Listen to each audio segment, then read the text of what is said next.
오늘 우리 같이 볼 말씀은 신명기 24장 1절에서 15절까지 말씀입니다.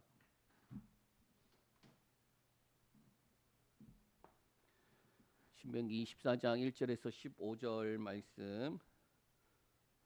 말씀을 봉독하겠습니다. 사람이 아내를 맞이하여 데려온 후에 그에게 수치되는 일이 있음을 발견하고 그를 기뻐하지 아니하면 이혼 증서를 써서 그의 손에 주고 그를 자기 집으로 내보낼 것이요 그 여자는 그의 집에서 나가서 다른 사람의 아내가 되려니와 그의 둘째 남편도 그를 미워하여 이혼 증서를 써서 그의 손에 주고 그를 자기 집에서 내보냈거나 또는 그를 아내로 맞이한 둘째 남편이 죽었다 하자 그 여자는 이미 몸을 더럽혔은즉 그를 내보낸 전 남편이 그를 다시 아내로 맞이하지 말지니 이 일은 여호와 앞에 가증한 일이라. 너는 내 하나님 여호와께서 네게 기업으로 주시는 땅에 범죄하게 하지 말지니라. 사람이 새로이 아내를 맞이하였으면 그를 군대로 내보내지 말 것이요 아무 직무도 그에게 맡기지 말 것이며 그는 1년 동안 한가하게 집에 있으면서 그가 맞이한 아내를 즐겁게 할지니라. 사람이 맷돌이나 그 윗짝을 전당 잡지 말지니 이는 그 생명을 전당 잡음이니라. 사람이 자기 형제 곧 이스라엘 자손 중 한 사람을 유인하여 종으로 삼거나 판 것이 발견되면 그 유인한 자를 죽일지니 이같이 하여 너희 중에서 악을 제할지니라. 너는 나병에 대하여 삼가서 레위 사람 제사장들이 너희에게 가르치는 대로 네가 힘써 다 지켜 행하되 너희는 내가 그들에게 명령한 대로 지켜 행하라. 너희는 애굽에서 나오는 길에서 내 하나님 여호와께서 미리암에게 행하신 일을 기억할지니라. 내 이웃에게 무엇을 구워 줄 때에 너는 그의 집에 들어가서 전당물을 취하지 말고 너는 밖에 서 있고 내게 꾸는 자가 전당물을 밖으로 가지고 나와서 내게 줄 것이며 그가 가난한 자이면 너는 그의 전당물을 가지고 자지 말며 해질 때에 그 전당물을 반드시 그에게 돌려줄 것이라. 그리하면 그가 그 옷을 입고 자며 너를 위하여 축복하리니 그 일이 내 하나님 여호와 앞에서 내 공의로움이 되리라. 곤궁하고 빈한한 품고는 너희 형제든지 내 땅 성문 안에 우거하는 객이든지 그를 학대하지 말며 그 품삯을 당일에 주고 해진 후까지 미루지 말라. 이는 그가 가난함으로 그 품삯을 간절히 바람이라. 그가 너를 여호와께 호소하지 않게 하라. 그렇지 않으면 그것이 내게 죄가 될 것임이라. 아멘. 수요 기도회 가운데 우리 함께 하시는 여러분들을 축복합니다. 우리가 신명기 말씀은 모세의 설교로 이루어진 것인 줄 알고 있습니다. 1장 1절과 우리 5절 한번 볼까요? 우리 1장 1절과 5절 말씀. 자, 이는 모세가 요단 저쪽 숲 맞은편 아라바 광야 곧 바란과 도벨과 라반과 하세롯과 다사합 사이에서 이스라엘 무리에게 선포한 말씀이니라. 모세가 요단 저쪽 모압 땅에서 이 율법을 설명하기 시작하였더라. 일러스되. 자, 시작부터 이제 모세가 설교를 하는데 그 설교한 장소가 어딨냐? 가나안 저쪽 편, 예, 가나안 쪽에서 서쪽에 동쪽에 있는 편이죠. 예, 강을 건너가기 전에 모세 입장에서 생각해 보면 자신은 가나안 땅에 들어가지 못하고 가나안에 들어가는 이스라엘 백성에게 하나님의 말씀과 명령을 따라가서 그래서 그 땅, 약속한 그 땅의 주인으로서 그래서 장구하게 거하게 하기 위해서 말씀을 전하고 있어요. 그런데 이스라엘은 어떠합니까? 광야를 지나오면서 이스라엘이 얼마나 어리석은 자들인지 알고 있기 때문에 반복하고 또 반복하고 또 반복해서 말씀을 전하고 있어요.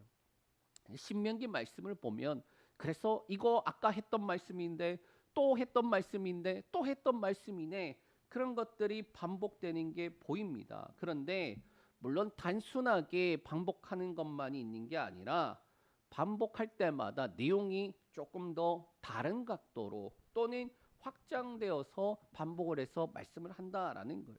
여러분 교육 중에서 제일 효과적인 교육이 뭐냐? 예, 반복하는 거예요. 이게 몸에 익숙해질 때까지 반복하고 반복하고 또 반복하는 거예요.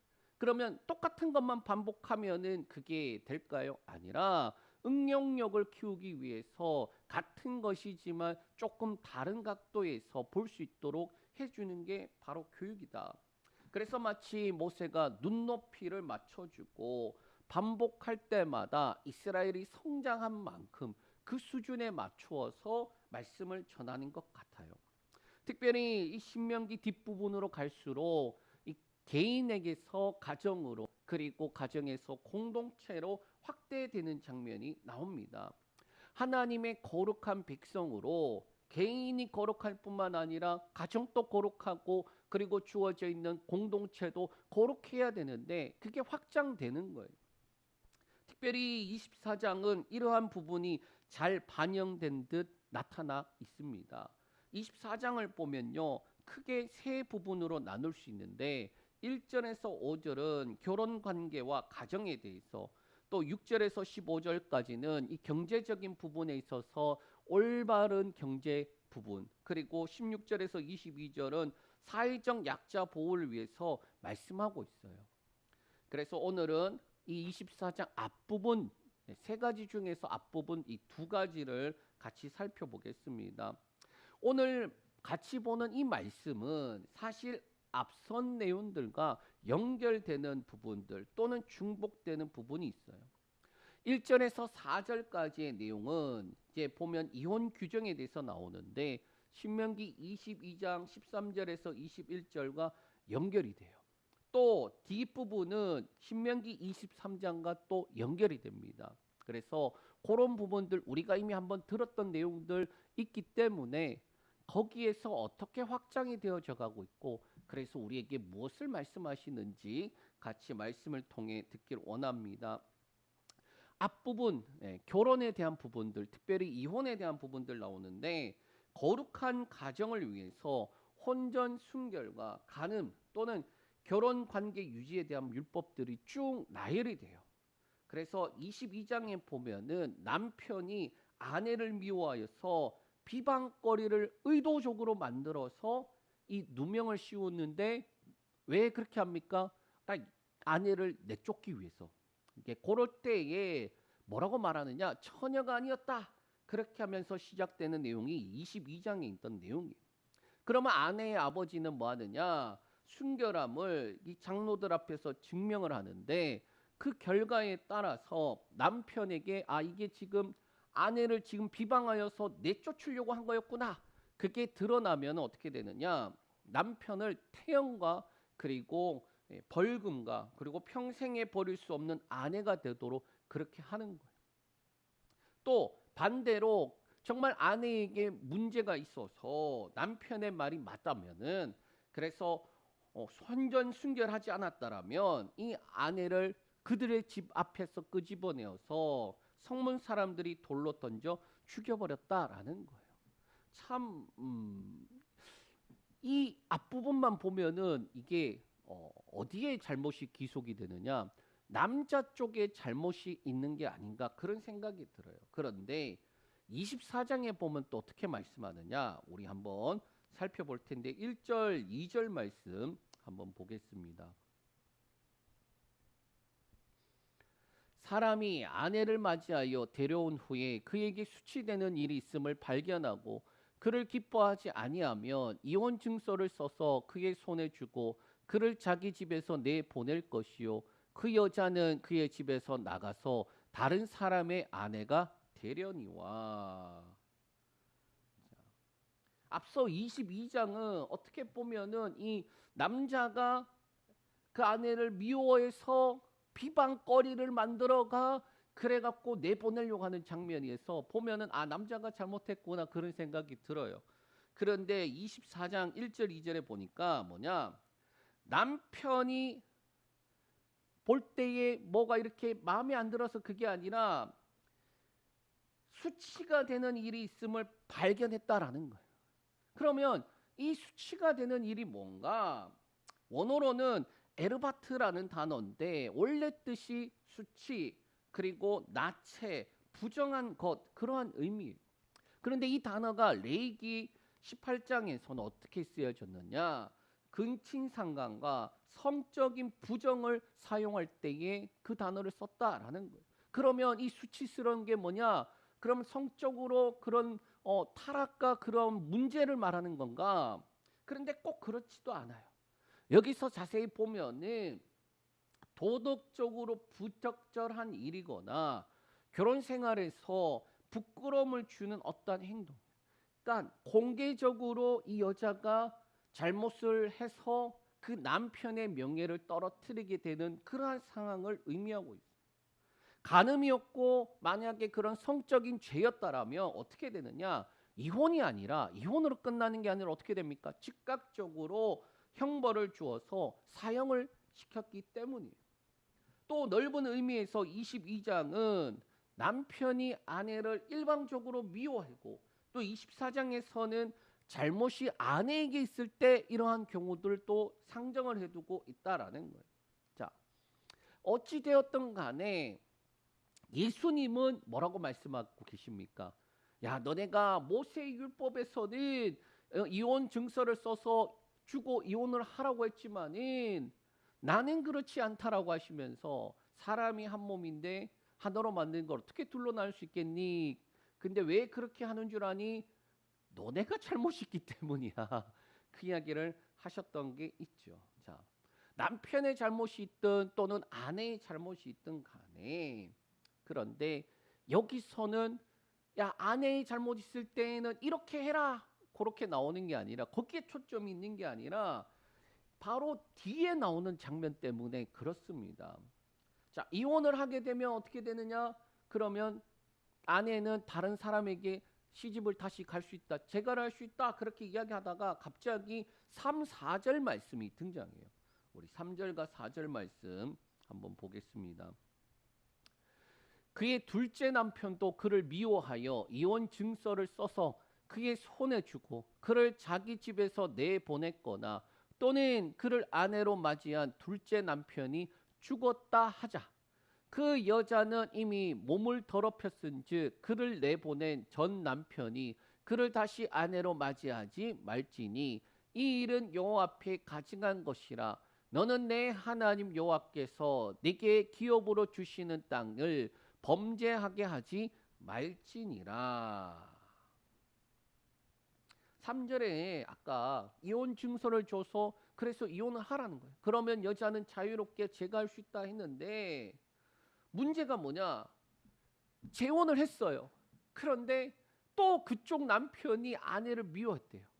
자, 그러니까 잘못이 지금 여자에게 있다라는 것을 어떻게 보면 암시하기도 하죠. 자, 그렇게 해서 다시 이혼을 하게 되고 또 그 남자가 둘째 남편이 죽었다고 할 때에 어떤 일이 생기느냐? 여기서 복잡해지는데 그 전 남편이 다시 결혼해서 제가 합할 수 없다라는 거예요. 야, 이거 왜 이렇게 복잡한가? 자, 그런데 이런 일이 오늘날에도 있죠. 그게 보니까 삶이라는 게 참 단순하지 않구나 그런 생각이 듭니다. 그런데 이 4절에 다시 원래 남편에게 가지 못하도록 하시는데 핵심이 뭐냐? 이미 몸을 더럽혔은 즉이라는 단어 때문이에요. 원어로는 후타마하라는 단어인데 더럽혀지다, 부정하게 되다라는 거예요. 이 부정하게 되다라는 의미가 우리가 레위기에서 참 많이 보았습니다. 우리 레위기 20장 21절 말씀 보겠습니다. 누구든지 그의 형제의 아내를 데리고 살면 더러운 일이라. 그가 그의 형제의 하체를 범함이니 그들에게 지식이 없으리라. 이 말이 뭔 말씀이냐? 네? 형제가 친형제를 의미해요, 사실은. 네? 그러니까 생물학적으로는 남남이지만은 하나님께서 보시기에 악한 것이다. 그렇게 말씀하고 있는 부분이에요. 여기서 나오는 더러운 일이라는 단어가 바로 아까 부정하게 되다, 몸을 더럽혔다라는 그 의미와 동일한 거예요. 자, 재혼의 재혼이 문제가 아니라 그 결혼은 하나님이 보시기에 부정한 것, 가증한 것이다라는 것을 말씀하기 위해서예요. 그리고 요 말씀을 에레미야서 3장 1절에 인용을 해서 에레미야가 설명을 하는데 이스라엘의 영적인 이 부정함이 어떤 것인지 설명합니다. 우리 에레미야서 3장 1절 말씀 우리 보겠습니다. 그들이 말하기를 가령 사람이 그의 아내를 버림으로 그가 그에게서 떠나 타인의 아내가 된다 하자. 남편이 그를 다시 받겠느냐? 그리하면 그 땅이 크게 더러워지지 아니하겠느냐 하느니라. 네가 많은 무리와 행음하고서도 내게로 돌아오려느냐? 여호와의 말씀이라. 자, 이게 뭔 말인가? 이게 이스라엘이 영적으로 얼마나 부정한지 설명을 하는데 좀 전에 읽었던 이 신명기 24장 말씀을 가지고 하는 거예요. 하나님과 이스라엘의 관계가 부부의 관계인데 문제는 이 이스라엘이 하나님을 떠나 우상을 섬기고 악행을 행하였는데 그를 다시 받겠느냐?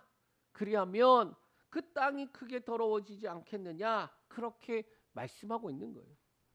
사실 여기서 피할 수 없는 심판을 말씀하고 있는 장면이에요. 근데 우리의 입장에서는 잘 이해가 되지 않습니다. 아니, 자신의 잘못을 인정하고 돌아오는 것은 잘한 것이 아닌가? 응? 아, 내가 잘못했습니다. 그러니 이제 다시 돌아가오니 나를 받아주세요. 라고 하는 게 이게 잘한 게 아닌가 오히려. 그렇게 할 수 있어요. 그러나 그보다 우선해야 하는 것이 뭐냐? 말씀을 지켜서 부정하여지지 않는 거예요.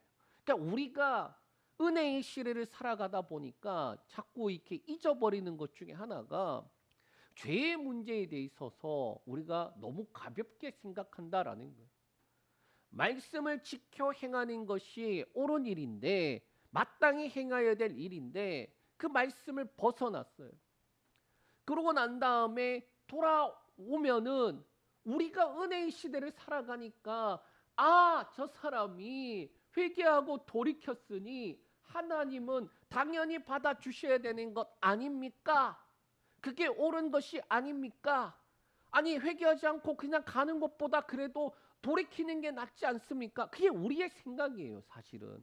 우리의 기준으로 볼 때는 그러한데 상황이 그러면 그럴 수 있지 그렇게 말할 수 있는데 그러나 하나님 앞에서 부정합니다라고 말씀하시면서 하나님이 요구하시는 것이 무엇인지 말씀하고 있어요. 그러니까 우리가 착각을 하면 안 돼요. 자꾸 우리 기준에서 생각을 하면 안 돼요.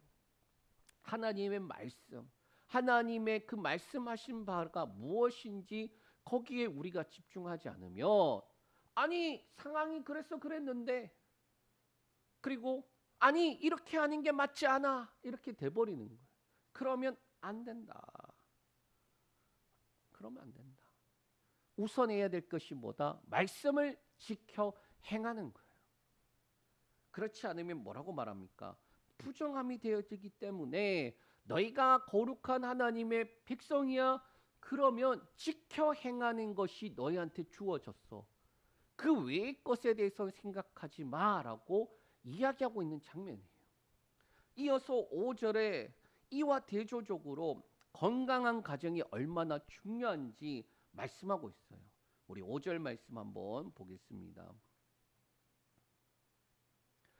사람이 새로이 아내를 맞이하였으면 그를 군대로 보내지 말 것이요 아무 직무도 그에게 맡기지 말 것이며 그는 1년 동안 한가하게 집에 있으면서 그가 맞이한 아내를 즐겁게 할지니라.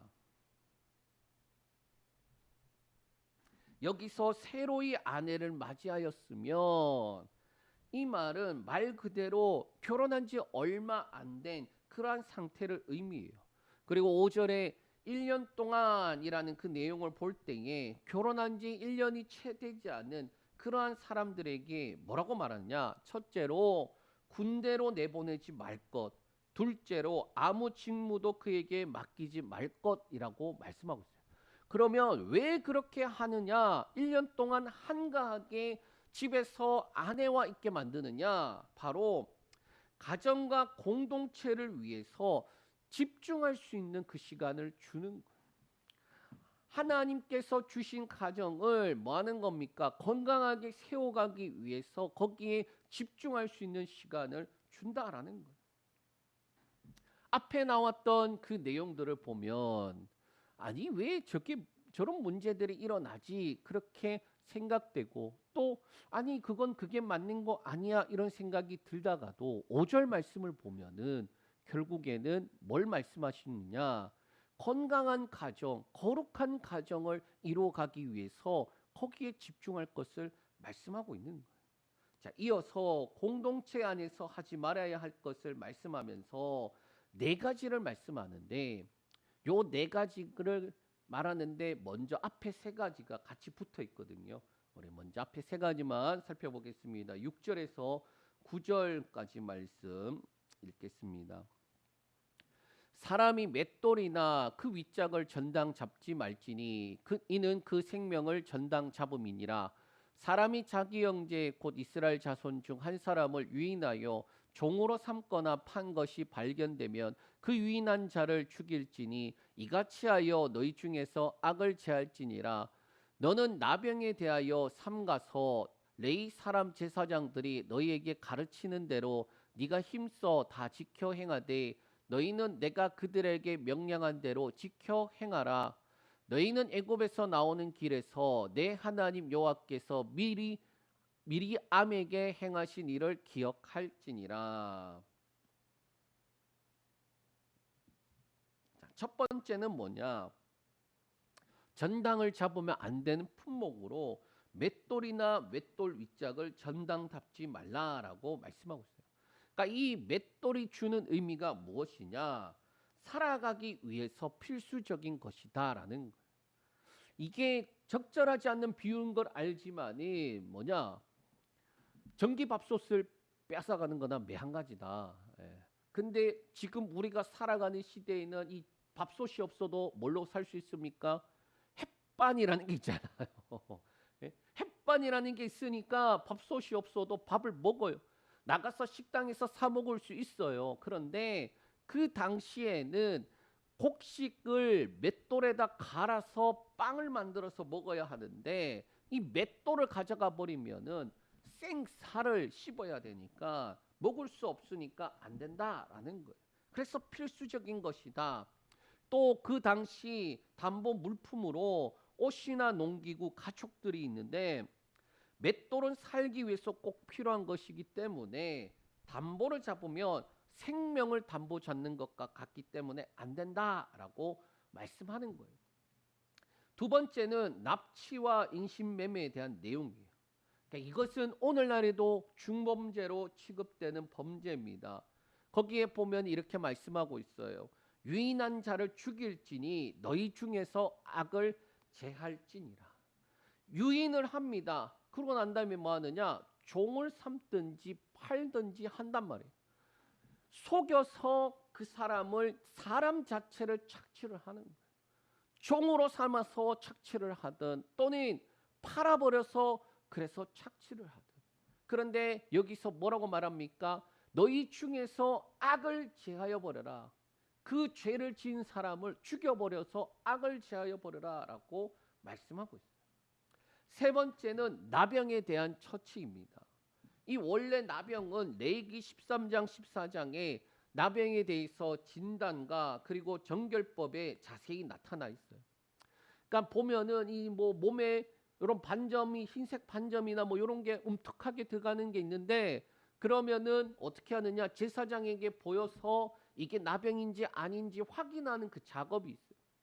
그러고 난 다음에 나병으로 확인되면 그 사람은 징령 밖으로 나가서 살아야 돼.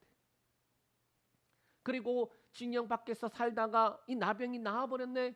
그럼 어떻게 되느냐? 다시 또 제사장을 불러요. 그래서 제사장에게 자신의 모습을 보여주고, 그리고 난 다음에 또 일주일 기다렸다가 또 보여주고, 그러고 난 다음에 이제 털 밀고 뭐 씻고 뭐 하여튼간에 여러 가지 작업을 통하여서 다시 진영 안으로 들어올 수 있게 되는 내용이 있습니다. 그런데 이 나병이 독특한 것이 뭐냐? 단순한 질병으로 취급되는 게 아니라 공동체 안에서 부정한 요소로 그렇게 복이 있기 때문에 제사장들이 확인하는 절차를 가지는 거예요. 제가 그때 말씀을 준비하면서, 이게 우리가 레이기 강의를 했으니까요, 말씀을 준비하면서 여러 가지 생각이 많았어요. 그 나병을 보면서 무슨 생각을 했느냐? 아니, 그거 숨기면 되는 거 아니야. 숨기면 되는 거 아니야. 그거 질병 있다고 보여줬다가 나병이면 어떻게 돼? 진영 밖에서 쫓겨나서 평생 혼자 그러고 살아야 되는데 그거 숨기고 있으면 되는 거 아니야. 그런데 적극적으로 보여줘서, 그래서 공동체 안에 부정적인 요소를 제거하는 일을 하게 하더라라는 거예요. 단순하게 질병이면 자가격리해버릴 수 있겠지만 공동체 안에서 부정적 요소이기 때문에 적극적으로 먼저 제사장에게 보여야 되고, 또 공동체는 제사장들이 가르치는 내용에 절대적으로 따라가도록 그렇게 말씀하더라라는 거예요. 자, 그런데 여기서 9절에 뭘 덧붙이느냐? 미리암에 대한 내용과 연결해서 말씀하고 있어요. 자, 미리암이 그랬지 않니? 그 행하신 일을 기억해라. 그러니까 그냥 단순한 질병이 아니에요. 부정이에요. 하나님께서 미리암에게 왜 그런 일을 행하셨지? 미리암의 잘못과 연관이 있는 것이다 라고 말하면서 우리 민수기 12장 9절에서 10절 말씀 한번 보겠습니다. 여호와께서 그들을 향하여 진노하시고 떠나심에 구름이 장막 위에서 떠나갔고 미리암은 나병에 걸려 눈과 같더라. 아론이 미리암을 본즉 나병에 걸렸는지라. 자, 요 부정적인 요소 때문에 어떻게 되나요? 하나님이 진노하시고 떠나가 버리셨어요. 야, 이거 엄청나게 큰 문제예요. 큰 문제. 하나님이 장막 위에 가득 그 영광이 가득 차 있었는데 이 하나님이 이 미리암의 이 잘못 때문에, 미리암 어떤 잘못했습니까? 아니, 모세가 왜 구스 여자를 취했냐고 그러면서 이 권위에 도전을 하거든요. 그러면서 뭐 하나님이 너하고만 말씀하시니 나고도 하거든 뭐 그러면서 이제 막 그런단 말이에요. 그랬더니 하나님이 이제 진노하시는 장면인데, 자, 모든 경우는 아니지만 나병은 하나님의 징계와 연관이 있어서 나타나고 있고, 그 나병이라는 그 자체만으로 하나님이 뭐 하십니까? 진노하시고 장막에서 떠나가 버리셔요. 그러니까 그 정도로 하나님이 어떻게 보면은 징계와 같은 그러한 모습이더라라는 거예요. 물론 결국에 12장에 보면, 민수기 12장에 보면 어떻게 됐냐? 모세가 하나님께 고쳐 주시기를 그렇게 부르짖고, 또 하나님께서는 그냥은 못 들어온다. 그냥은 못 들어와. 거기 보면 뭐라고 말씀하느냐? 아들이 아버지에게 침 뱉었는데 7일 동안 바깥에 두는데 미리암 너도 7일간 진영 밖에 있다가 들어와. 그렇게 말씀하더라라는 거예요. 이어서 마지막 네 번째로 공동체 안에서 하지 말아야 할 것에 대해서 말씀합니다. 우리 10절에서 13절 말씀 읽겠습니다. 내 이웃에게 무엇을 구워 줄 때에 너는 그의 집에 들어가서 전당물을 취하지 말고 너는 밖에 서 있고 네게 꾸는 자가 전당물을 밖으로 가지고 나와서 네게 줄 것이며, 그가 가난한 자이면 너는 그의 전당물을 가지고 자지 말고 해질 때에 그 전당물을 반드시 그에게 돌려줄 것이라. 그리하면 그가 그 옷을 입고 자며 너를 위하여 축복하리니 그 일이 내 하나님 여호와 앞에서 내 공의로움이 되리라. 아멘. 이 10절에서 15절까지 있는 말씀인데 그것을 조금 더 나누면은 이 전당물을 받게 되었을 때 그 내용 지금 13절까지 내용을 먼저 보고 있는 거예요. 거기에 보면 이렇게 말합니다. 초점을 자세히 보면은 이 앞에 10절에서 15절까지 있는 이 내용들이 자세히 보면 초점이 어떻게 되느냐? 네가 조금 더 여유로운 자다라고 그렇게 말씀하는 거예요. 10절에서 11절에 보니 채권자가 되어서 채무자를 대할 때에 첫째 너는 밖에 서 있으라라고 말하고 있어요. 그러니까 빚을 받기 위하여서 그 채무자 집에 쳐들어가지 마. 바깥에 서 있어. 그리고 둘째, 채무자가 밖으로 가지고 나와서 너에게 주도록 해라라고 말하는 거예요. 그러니까 저 사람이 나에게 빚을 졌다고 네가 집에 들어가서도 안 되고 집에 가서 네가 가지고 나와서도 안 된다라고 말씀하고 있어요. 셋째로 가난한 자가 겉옷을 전당 잡히면 해질 때에는 반드시 돌려주어라라고 말씀하고 있어요. 그러니까 전당물을 이야기하는데 그 전당물이 가난한 자들을 뭘 전당물을 맡기느냐? 겉옷을 전당 맡긴단 말이에요. 그런데 그 겉옷은 자신을 유일하게 보호할 수 있는 마지막 남은 이불이거든요. 그러니 그것을 네가 가지고 자지 말고 해질 때에는 돌려줘라고 말하는 거예요. 자, 이렇게 하면 어떤 것이 주어진다고 말하느냐? 복이 주어진다라고 하는데 13절에 첫 번째로 채무자가 너를 위해 축복할 것이고 둘째로 하나님 앞에 공의로움이 될 것이다 라고 말씀하고 있어요. 자, 여기서 가난한 자가 어떻게 호소한다라고 말합니까? 자신을 배려해 준 자에게 축복해 주세요라고 그렇게 호소한다라는 거예요. 가끔 이제 여러 곳에서 이렇게 제가 도움을 받게 돼요. 아직 우리 교회가 작고 그래서 도움을 이렇게 받고 있는데 그 외에도 제가 목사라고 그래서 섬겨주시는 분들이 많이 있어요. 그 중에 한 가정이 생각나는데 우리가 어려움에 처했을 때에 도움을 주시는데 그 도움이 잊어지지가 않는 거예요. 그러니까 한 날은 그런 기도를 했습니다. 하나님, 이 가정에 하나님께서 사람이 할 수 없는 일들 또 사람이 해결할 수 없는 일들 마주할 때에 하나님께서 유일한 도움 되어 주시고 하나님께서 해결해 주세요라고 그 기도를 했었거든요. 그런데 그리고 얼마 지나지 않아서 정말 사람이 해결할 수 없는 그런 큰 어려움을 마주하였고 그래서 그때 그것을 저도 기억해서 교회에 와서 그분들을 위해서 기도했던 기억이 있어요.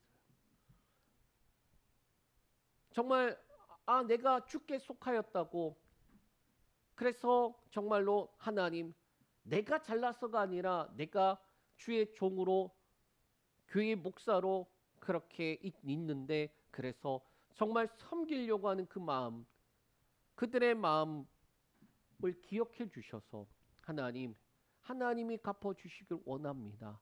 하나님이 사람이 해결할 수 없는 그 문제를 마주했을 때에 하나님이 도와주시고 해결해 주시길 바랍니다. 그 기도가 사실 절로 나와요. 여기서도 마찬가지. 여기서도 가난한 자가 자신이 어떻게 해줄 수 없기에 하나님 앞에 기도하는 거예요.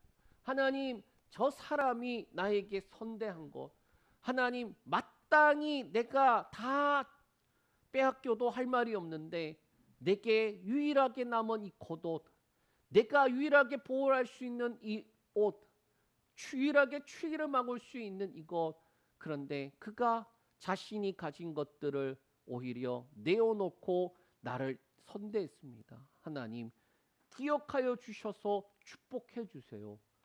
그렇게 기도가 나올 수밖에 없어요. 자, 그런데 문제는 반대의 호소가 나올 때가 문제예요. 반대의 호소. 하나님 저 새끼. 죄송합니다. 하나님, 에? 그렇잖아요. 에? 억울해요. 잘못은 내가 했지만 그래도 억울해요.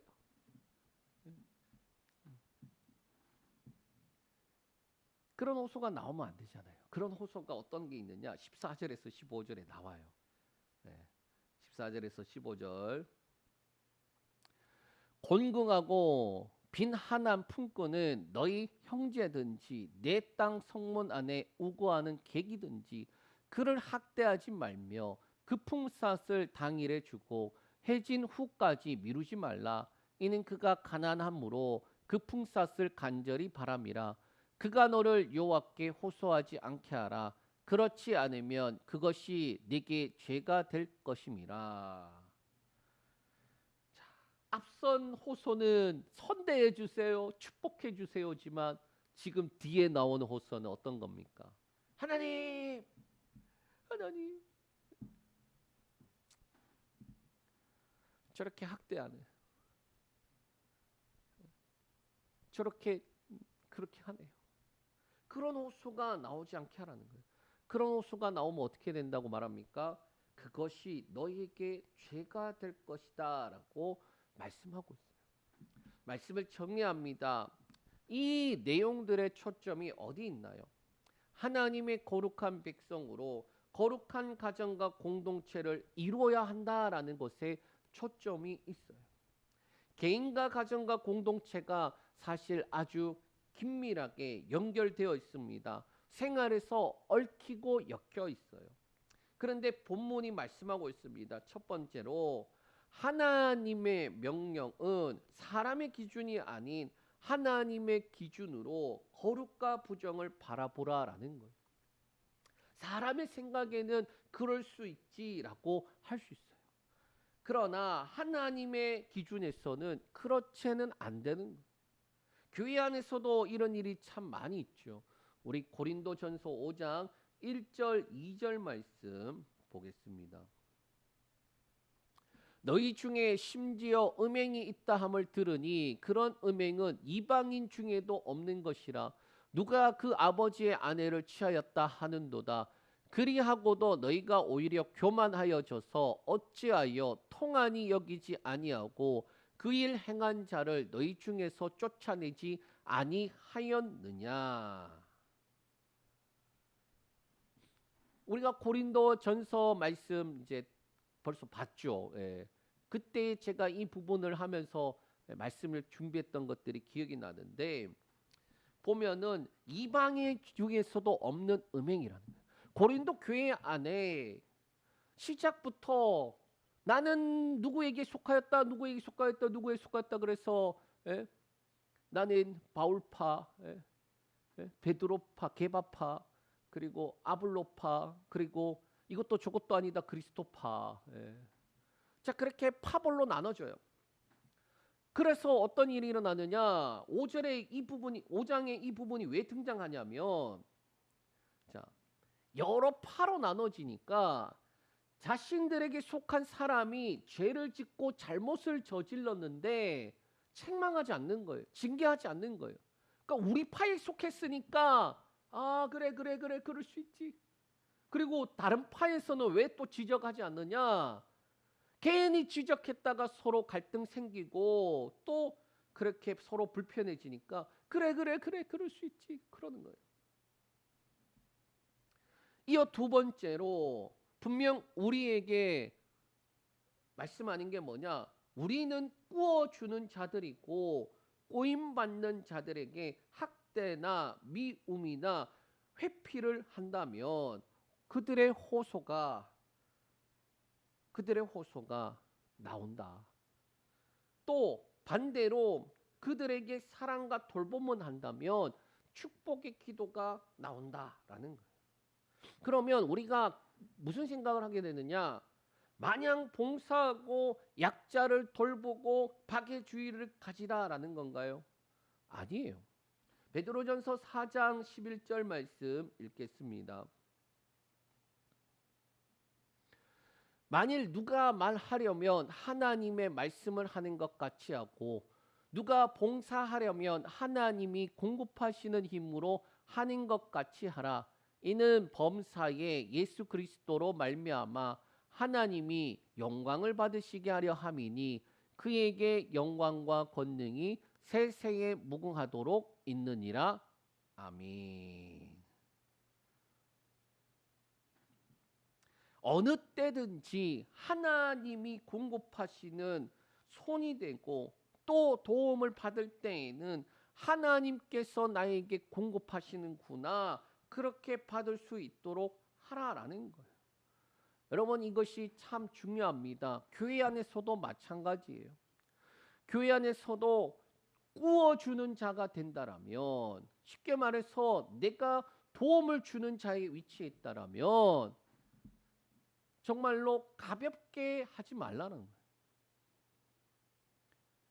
가지고 있는 것들을 줄 때에 하나님이 공급하시는 것처럼, 하나님이 말씀하시는 것처럼, 하나님이 도우시는 것처럼 그렇게 하라는 거예요. 또 반대로 꼬임을 받는 자일 수도 있어요. 꼬임을 받을 때에는 어떻게 말하느냐? 너에게 도움을 주는 자들이 하나님께서 공급하시는 것이고, 하나님께서 말씀하시는 것이고, 하나님께서 너희를 돌보시는 것이다 라는 것을 기억하게끔 하는 거예요. 자, 교회 안에서 입금이가 있고 따름이가 있어요. 양육자가 있고 양육을 받는 자들이 있어요. 그러면 언제나 양육을 받는 자만 있는 게 아니라 그들이 건강하게 세워지면 어떻게 되나요? 또 다른 양육자가 되어서 또 다른 양육을 하여 다른 이들을 양육하는 자가 돼요. 그 과정 속에서 어떻게 됩니까? 내가 어떤 사람에게 양육을 받았는지에 따라서 그거 수준에서 양육을 하게 되더라라는 거예요. 제가 전도 폭발 훈련을 할 때에 이 훈련자를 잘 만나야 되고, 훈련자를 잘 만나야 되는 이유가 뭐냐? 훈련생이 훈련자로부터 훈련을 받기 때문에 딱 그 모습이에요. 저희가 이제 그 복음 제시를 이렇게 외워서 하는데 훈련자가 틀리는 부분에 훈련생도 틀려요. 붕어빵 틀이 잘 돼 있어야지 붕어빵이 제대로 나오는 거예요. 교회 안에서도 마찬가지입니다. 왜 하나님께서 말씀하시는 것처럼, 왜 하나님이 공급하시는 것처럼 하라고 말하느냐? 단순하게 자세가 그러한 자세를 가져야 된다, 그래야 되겠지요. 그러나 하나님께서 공급하시는 만큼 하지 않으면은 내게로부터 공급받는 자는 어떻게 되는 거예요? 딱 수준이 그 수준밖에 안 된다라는 거예요. 오늘 우리에게 이 24장에 있는 앞부분 말씀 보면은 이게 뭔 말씀인가? 이게 윤리적인 부분으로만 볼 수도 있고, 또 율법에서는 그랬지라고 할 수도 있고, 여러 가지 그렇게 1차원적으로 생각할 수도 있겠지만은, 그러나 딱 두 가지. 하나, 뭡니까? 우리의 기준이 아니라 하나님 기준으로 봐야 된다. 하나님께서 옳다라고 하는 것에 우리가 우리의 생각에는, 우리의 상황에는 이라고 붙일 이유가 없다. 두 번째, 하나님이 공급하시는 것처럼 공급해 주는 자가 되고, 또 공급을 받을 때에는 하나님이 공급해 주시는 것처럼 받는 자들이 되어야 한다라는 거예요. 여러분, 그것을 기억하면서 우리가 살아가는 동안에 우리에게 속한 가정, 또 우리에게 속한 자녀, 또 우리 교회 공동체가 그렇게 건강하게 세워지길 축복합니다. 기도하겠습니다. 하나님 감사합니다. 우리가 말씀을 보면서